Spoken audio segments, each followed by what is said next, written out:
Hey everybody, this is SWChris. I'm from SW City, and welcome back to Building Zelda. So today, what are we going to do? We're going to build a bridge.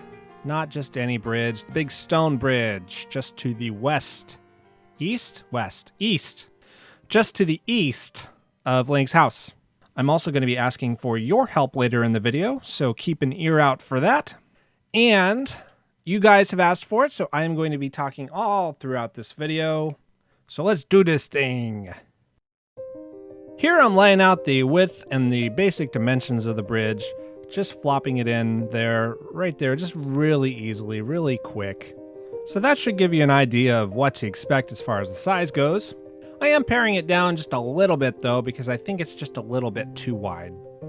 Now I'm working on the other side of the cliff, and I'm sloping the landscape slightly upwards for some idea that I want to do that isn't really in the original game, but is sort of in other games, or at least one other game. And I'll talk about that when we get to it.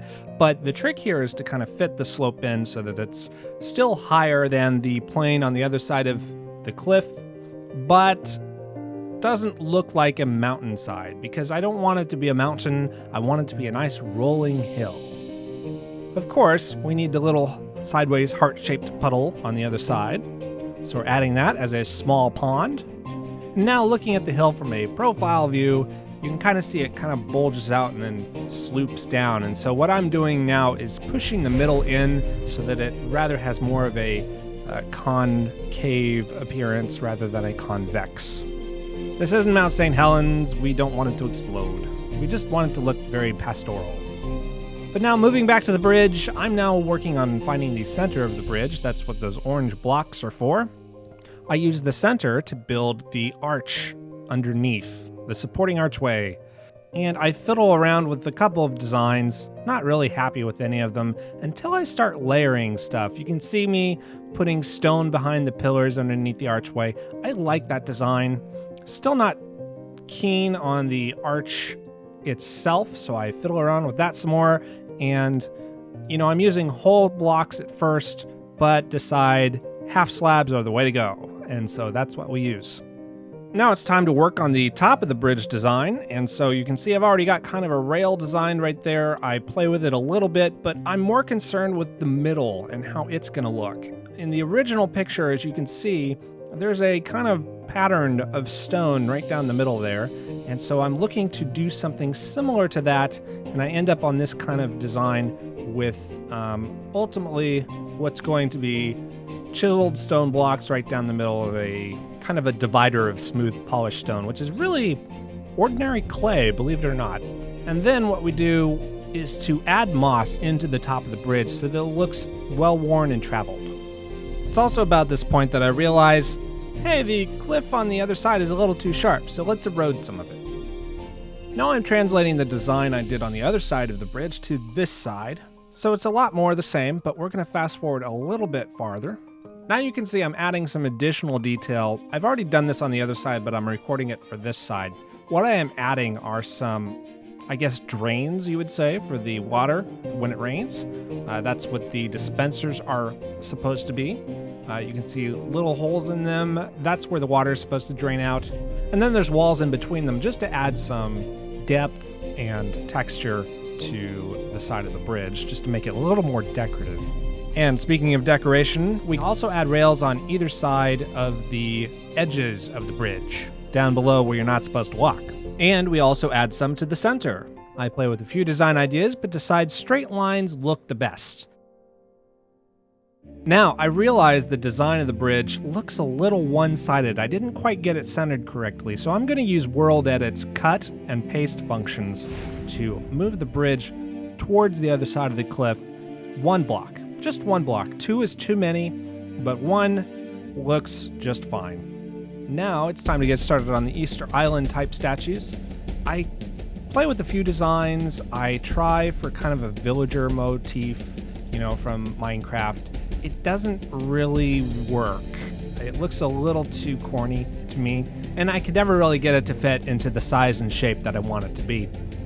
So we tear that down and we go for more of a design that's blockier but still closer to the kind of mustached man/owl design that you see in the original Link to the Past. I think they look like owls, but they can also look like men as well. And so we're going more for the man type of look. You can see his mustache there laid out in quartz. I play around with a few ideas, different block types, just to kind of make it work. And I make design changes accordingly, just so it looks good. And so he has really bushy eyebrows and a really big nose.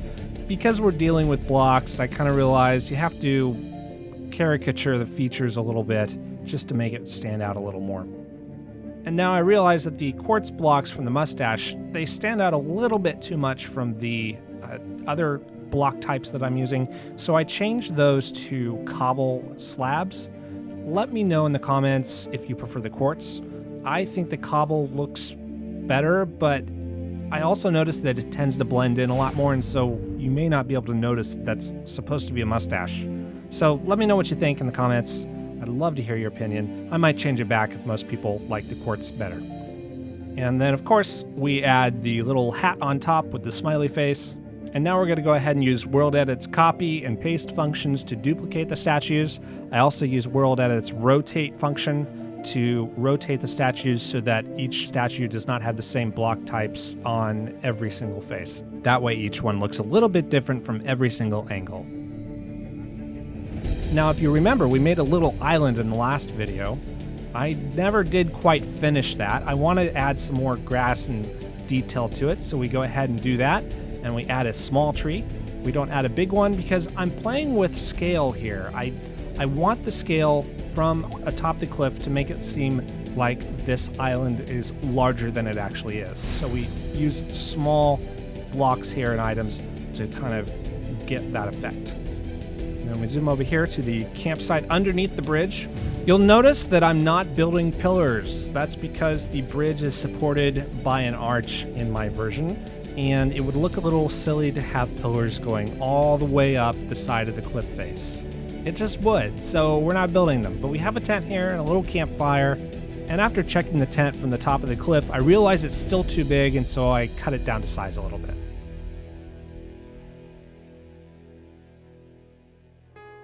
Okay guys, while we talk, enjoy some cinematics of the completed bridge area.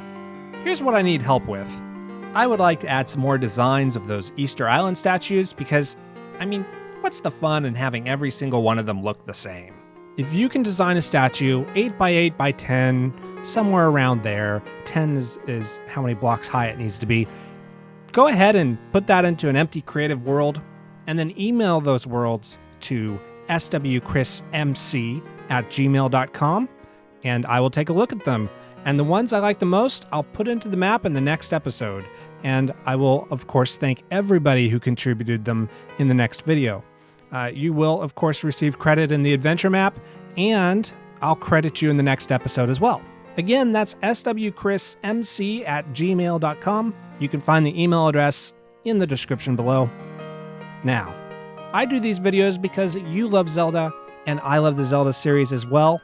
I also do them because I know everybody has tough times every once in a while, and if I can be part of just making your day just that much bit better, I know I've done my job.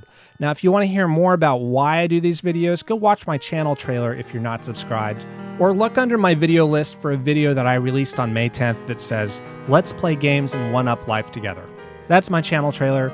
Go watch it. I really hope you enjoy it and kind of learn a bit more about me in the process. So, thank you everybody for watching. I will see you next month with another Building Zelda. Auf Wiedersehen, arrivederci, hasta la vista, goodbye.